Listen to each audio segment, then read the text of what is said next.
with this thing.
Alright guys, I was just walking along here. I lost a cottonmouth back there.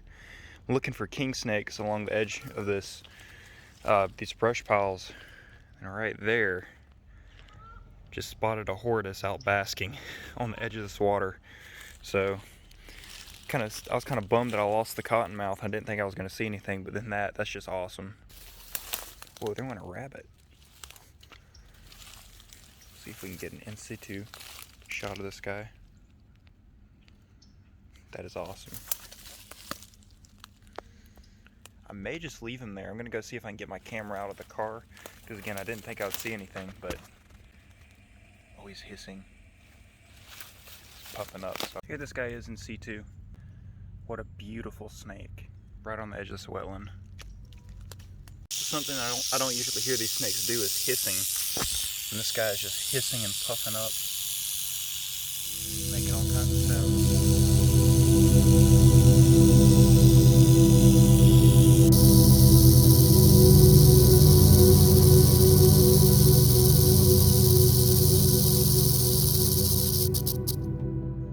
And charged my phone because it died, and shortly after it died I released the timber and I saw a racer, but other than that I haven't seen much else. But like I said, I was kind of waiting for my phone to charge in my car, so I've just been cruising around a little bit. But I came back to this trail after all that to look around a little more. It's about 2 o'clock now, so we're just going to do a few more passes down this road, or old railroad track actually, and see if we can see anything. Well, next snake of the day looks like a water snake right there. He's probably gonna dart. Yep, there he goes. I think you guys got a good look at him. Snakes are still moving. That timber was awesome. That was one of the main things I was wanting to see out here, and also a king snake. So hopefully an eastern king snake will show itself soon. Or if not that, then something else cool. I wouldn't mind seeing a corn snake or a rat snake, but eastern king is at the top of the list. That right there is what rattlesnakes eat, especially diamondbacks, but timbers probably eat the smaller ones. That is a cottontail, eastern cottontail rabbit. I've actually seen a few of them out here today. I'm now starting to think that snake that I initially thought was a cottonmouth that was sitting right here might have been a big fat Nerodia, because the way that one just sucked down into the water. I'm assuming this snake did the same thing, because it just vanished when I went down there. So if it was a cottonmouth, I feel like it would have curled up at the water's edge instead of going straight down to the bottom. But I could be wrong. I don't know. It's kind of just a difference in their behavior. Typically, cottonmouths will stay to... Whoa, there it is. That's a cottonmouth. No, it's a water snake. No, it's a water snake. That was him though.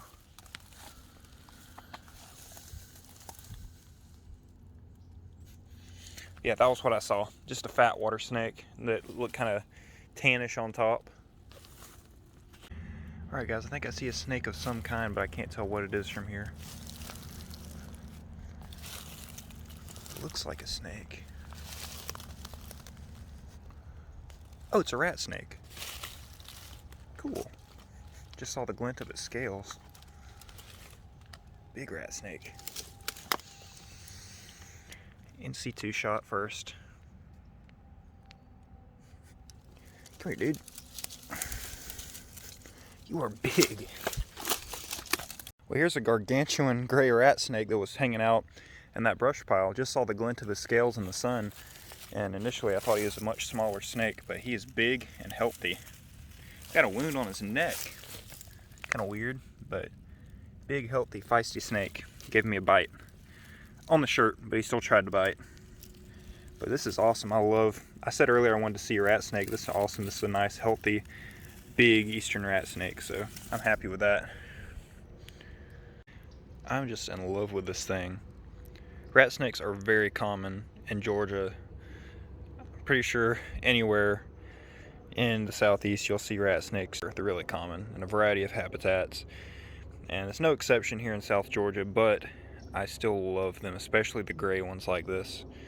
These are actually sought after in the pet trade, because in other states of course, but around here they're an everyday sight. But just because you can see how beautiful they are. It looks almost like a pine snake. When you see that from a distance, it looks like a pine snake, especially with those chocolatey blotches there. Beautiful big rat snake. I'm so happy I found this guy. This is awesome. I would be happy if I didn't see anything else all day, but I have a feeling, because I've seen, what, 3 snakes in the past 5 minutes, that there's going to be more to come. And I would not be surprised if an eastern king snake makes an appearance before I leave. So I'm going to take a few photos of this guy, put him back in his brush pile. We're going to keep going, see what else we can find. So I'm going to walk over here, right in this jumble of stuff. There you go, bud.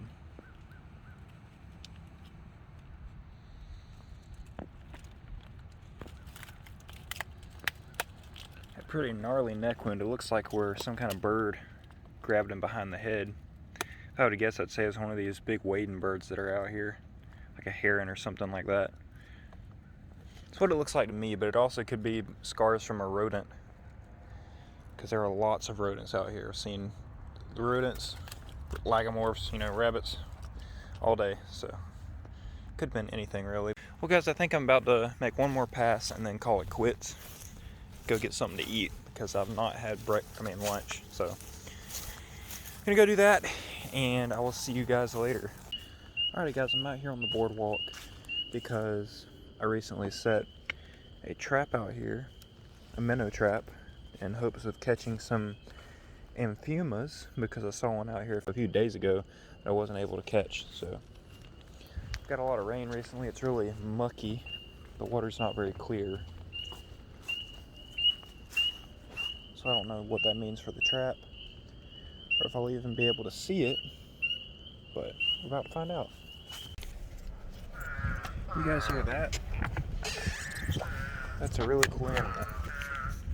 It's perhaps the strangest toad that we have in the United States. These are eastern spadefoot toads. Look at this guy. Look at the yellow on him. Oh, hey there. Really ridiculous call. If you look at them, they have little spades on the back of their feet, which gives them their name. It's that little black thing there. I don't know if you can see it. They use those to dig into the sandy soil that they live in. Hey, dude. Really unique, cool little toads.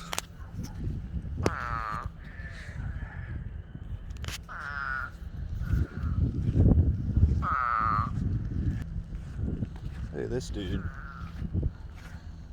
Oh, he's pretty. There's one over. Oh, that's a big one. Whoa.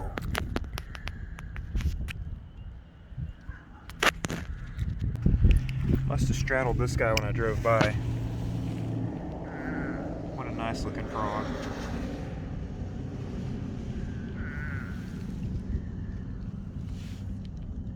Look at that yellow. That is just beautiful. I'm going to try to show you the spade again. There it is. So they use that. They do a little backing up motion. I don't know if I can get them to do it, but probably not. But they'll actually dig into the dirt with that and just disappear. And their eyes are just so beautiful. It's nothing like any other toad that we have. So I also got a nice southern leopard frog right here. He's a big one. These two little, keep wanting to call them narrowmouths for some reason. These two spadefoots. Cool, cool, cool. Gonna go ahead and put the spadefoots down. These guys stay underneath the ground, by the way, using those spades on their feet to dig. They'll just kind of tunnel their way down and stay under the ground for the majority of the year until it's in the spring, like right now, and they come out to breed. When it's raining like this, they'll come out and move. It's been raining all day. Super cool.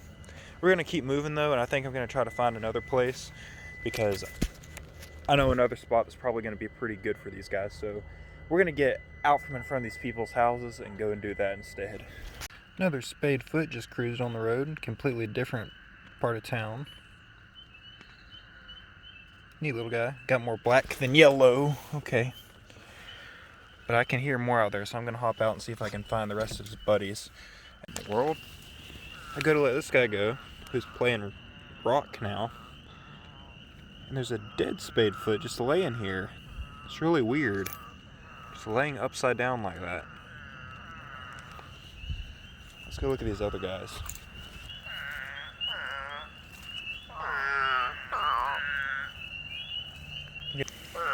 Oh, those are in amplexus. So that girl's about to lay eggs, and the guy's gonna fertilize them.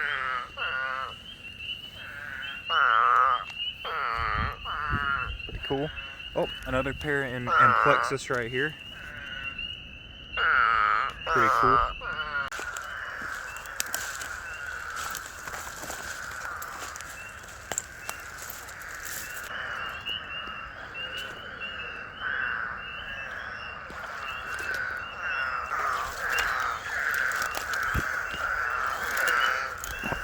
That would be what they feed on. There's worms swimming out here. Kind of weird looking. Look at that.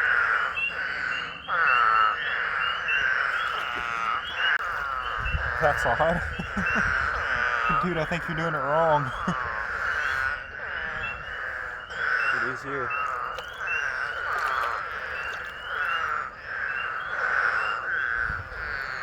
It's just odd. She's upside down.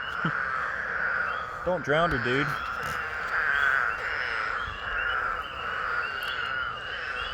Okay. I guess you know what you're doing.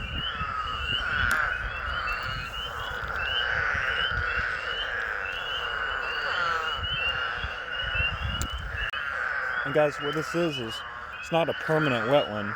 All this is some woods, just a little patch of woodland here in the middle of some farmland. And that floods every spring during all the spring rains that we get.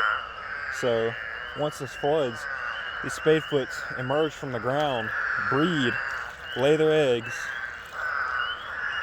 and then once it's all said and done, they'll go back to living beneath the forest floor. And their young will hatch out during that time and start the next generation. I'm having to be really careful that I don't step on any because there are just hundreds upon hundreds of mating eastern spadefoot toads out here. It's interesting how hard they are to see out here because you'd think that bright yellow would stand out, which it does on the dirt roads, but out here, if you just dig around the leaves a little bit, you find this. And that blends right in with those leaves, which makes sense to me now why they're colored like that.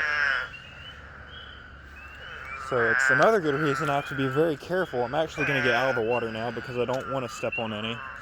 And I know it's inevitable if I keep walking around in here because they're just everywhere.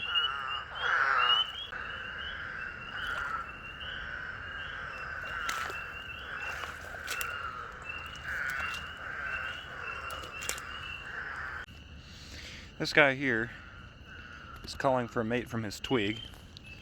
So all the ones you hear calling are toads that have not yet found a mate. But hopefully he'll get one. You got this, bud. There's someone for everyone. I feel the need to tell these guys that the party is not out here, that it's in there, in the actual woods, but I assume they'll figure it out. And I guess there's just as many females out here, and I want to say these more drab ones may be females. I don't know if there's any sexual dimorphism with them, but from what I've seen so far, the females that have a male clinging to their back have looked a little more drab tonight, but I don't know if there's anything to that. I could be wrong. But one last look at this nice looking guy, and then we'll move on.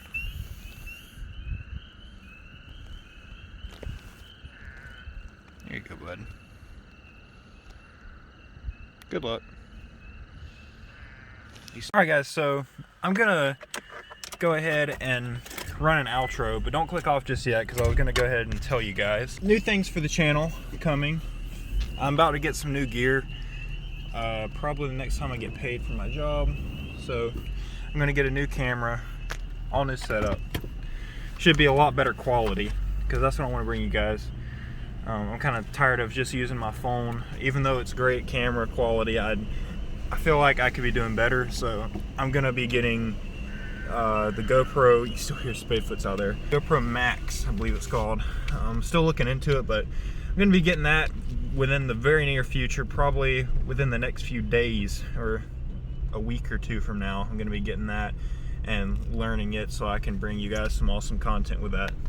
Other than that, I'm also planning on going on a few trips this spring. I'm planning in April to go down out of state to Florida and then to Alabama to look for first reticulated sirens, because I don't think they've been covered in any videos on YouTube yet, as in, like, I don't think there's any videos out there of people actually finding them and showing what they look like. But then I'm gonna go to Alabama and look for speckled kings, and depending on how much time I have out there, I might look for some other stuff, like could even go into Louisiana and look for milks, but I don't know about any of that yet. But the plan so far is to go to the Panhandle and southern Alabama and check out some of the stuff down there. So that's what's coming, and it's gonna happen sometime in April, I'm pretty sure. But between now and then, there'll be plenty of other little trips I'm gonna do. Well, that's gonna be my main thing coming up. So anyway guys, thanks for watching. I hope you enjoyed seeing those snakes and frogs and toads. You know, go out there and try it for yourself, guys. Just remember to be respectful to the wildlife, respectful to the habitat, and leave no traces that you were there when you're done. So anyway, thanks guys for watching, and I will see you on the next one. Bye.